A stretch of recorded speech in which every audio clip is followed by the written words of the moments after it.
Sometimes you just get a craving for Cajun pasta. A little shrimp, a little sausage, and I love using these Amylu Andouille sausages that I found at Costco. I used for this recipe 3 of the sausages and I cut them into 16 pieces. And then I sliced up just 1 red bell pepper, and I had half of an onion on hand, and I sliced that pretty thin. And I like to leave the little stem on so I have something to hold on to.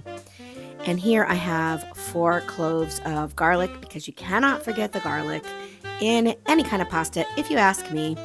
And I just sliced that pretty thin. And in my pan, I started with a tablespoon of butter, and I added that sausage, because who doesn't love sausage toasted in butter?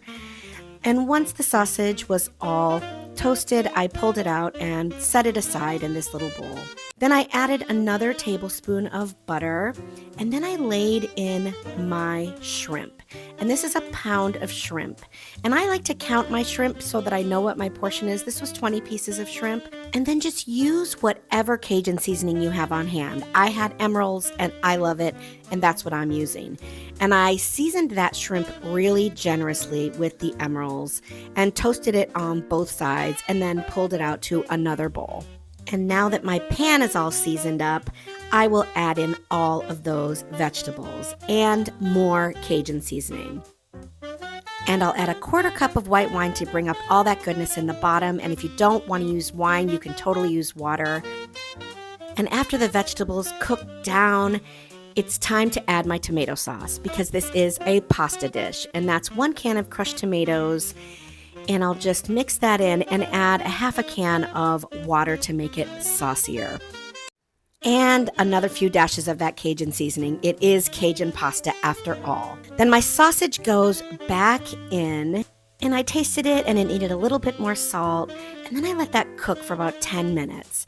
And after 10 minutes, I added a 1/4 cup of cream, not very much.